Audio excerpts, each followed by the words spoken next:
Welcome to படித்ததில் பிடித்தது. நான் உங்கள் மஞ்சு. இன்னைக்கான சிறு கதை. ஆலமரம். ஆத்தோரம் ஆலமரம் பல ஆண்டுகளாக வளர்ந்த மரம். ஓங்கி வளர்ந்து தழைத்து தொங்கும் விழுதுகள் நிறைந்த மரம். நீடித்த வெயில் அடிக்கையில் நிழல் தந்து காத்த மரம். பல புயல் வந்த போதும் கலங்காமல் நின்ற மரம். 18 பட்டி பஞ்சாயத்துகளும் நடந்த மரம். பலரோட நினைவுகளை சுமந்து நிற்கிற மரம்.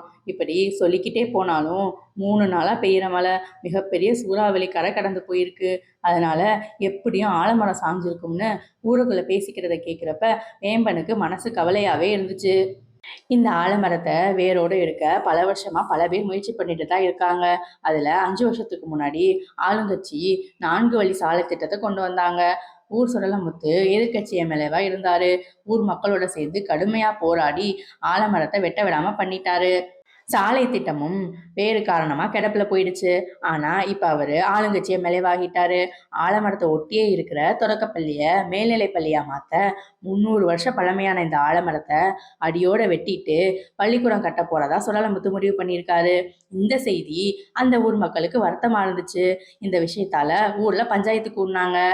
ஆனா பள்ளிக்கூடம் தானே வரப்போகுது, பிள்ளைங்க படிப்பு தானே முக்கியம்னு கிராம மக்கள் நிறைய பேர் மனசை தேத்திக்கிட்டாங்க. ஆனா சில பேரால மட்டும் அந்த மாதிரி மனசை தேத்திக்க முடியல. ஏன்னா அந்த ஆலமரத்துலதான் எத்தனை எத்தனை பஞ்சாயத்து, தகராறு, சண்டை, கல்யாணம், காது ஊத்துன்னு சகலமும் நடந்திருக்கு. அந்த பஞ்சாயத்து கூட்டத்துல வேம்பனும் அவனோட நண்பர் கூட்டமும் கூட இருந்தாங்க. பெரியவங்கல இருந்து சின்னவங்க வரைக்கும் அந்த மரத்துக்காக பஞ்சாயத்துல கூடியிருந்தாங்க.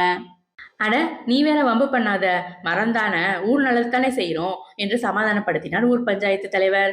ஐயா, இந்த ஆலமரத்தினாலதான் நம்ம ஊருக்கு ஆலமரத்துப்பட்டின்னு பேரு வந்துச்சு. இந்த ஆலமரத்தோட பெருமையை பத்தி மற்ற ஊருக்காரங்களுக்கு சொல்லி பெருமைப்பட்டுக்குவோம். இப்ப நம்ம ஊர் வரலாற்று சின்னத்தையே அழிக்கிற மாதிரி இருக்கு என்று புரட்சியாளர் செந்தமிழ் வருத்தப்பட்டார். அந்த கூட்டத்தில் நின்று கொண்டிருந்த சிறுவர்களுக்கு செந்தமிழனின் பேச்சு ஒரு தாக்கத்தை ஏற்படுத்தியது. மரத்துக்காக பேசுறான்னு உறுதுணையா அந்த சிறுவர்களும் இருந்தாங்க.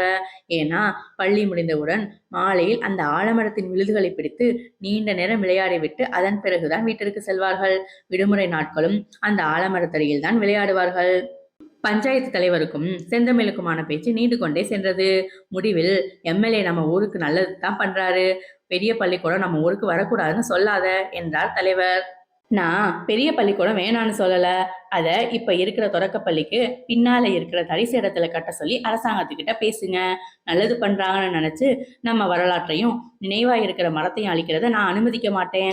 நான் மட்டும் இல்ல, நம்ம ஊர் மக்களும் பொறுத்துக்கிட்டு பேசாம இருக்க மாட்டாங்க என ஆவேசமாக செந்தமிழ் பேசினார். ஏதோ சினிமாவில் நடிகர் வசனம் பேசுறத பார்த்து ரசிக்கிற மாதிரி எல்லா சிறுவர்களும் பெரியவர்களும் செந்தமிழ் பேசுவதை ரசித்தார்கள். ஆமாப்பா, நம்ம தமிழ் சொல்றதுல ஒன்றும் தப்பில்லையே, நாம வளர்ந்த மரம் அது என்றார் ராசுமாமா.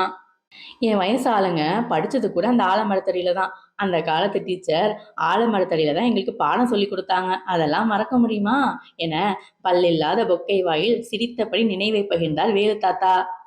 நம்ம ஊர் மக்கள் கருத்தை தலைவரையா ஏத்துக்கணும். நம்ம ஊர் ஓட்டுனால தானே அவரு எம்எல்ஏ ஆகியிருக்காரு, நாம சொன்ன செய்ய மாட்டாரா என கூட்டத்தில் பாதி மக்கள் கூச்சலிட்டனர்.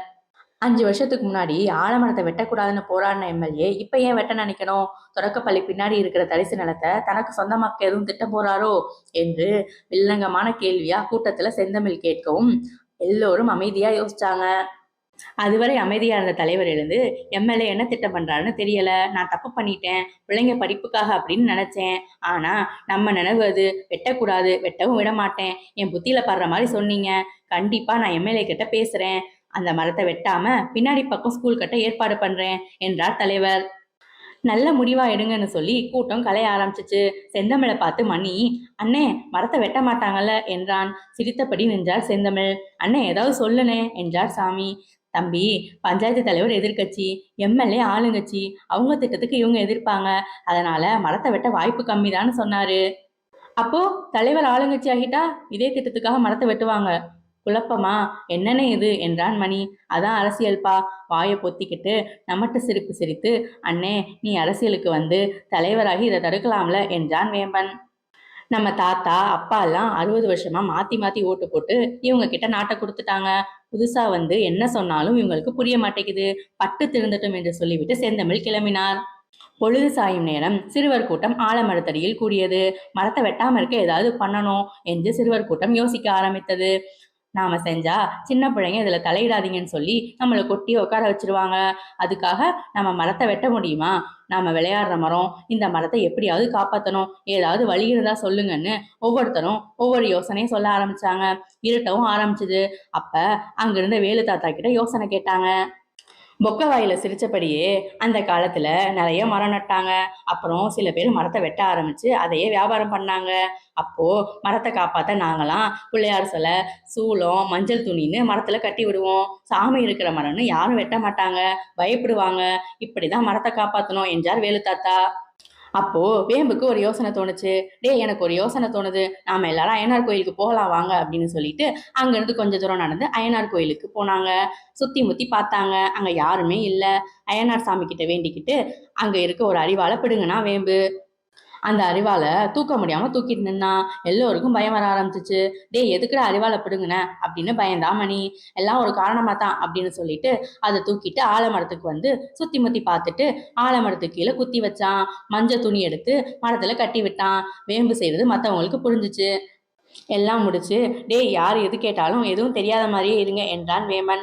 அரிவாள்ல குத்தனா யாரும் எதுவும் பண்ண மாட்டாங்களா என்று ஒருவன் கேட்க, செய்ய மாட்டாங்க. வேலு தாத்தா சொன்ன மாதிரி சாமி மரம்னு வெட்ட மாட்டாங்க. சாமி ஊரை காப்பாத்துற மாதிரி மரத்தையும் காப்பாத்தும் என்றான் வேமன். எப்படியோ மரத்தை காப்பாத்திடலான்னு நினைச்சு எல்லா சிறுவர்களும் நிம்மதி பெருமூச்சு விட்டு அரிவாளை கும்பிட்டு அங்கிருந்து கிளம்புனாங்க.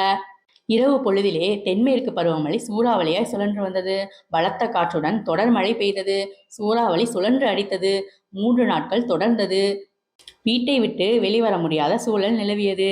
ஆனால் ஆலமரம் சாய போகுதுன்னு பேச்சு ஊருக்குள்ள உழவுச்சு. அம்மா, ஆலமரம் சாஞ்சிருமா என்றான் வேம்பன். 25 வருஷத்துக்கு முன்னாடி இப்படிதான் சூறாவளி வந்துச்சு. மரத்தை சாக்கி பார்த்துச்சு, ஆனா சாயல. அது மாதிரி இப்பவும் சாயாது என்றாள். ஆனா இன்று உலாவரும் செய்தி பலருக்கும் கலக்கத்தை ஏற்படுத்தியது. சூறாவளி வேகத்தால் தாக்குப்பிடிக்க முடியாத இந்த ஆலமரம் வேரோடு சாய்ந்து விழுந்தது.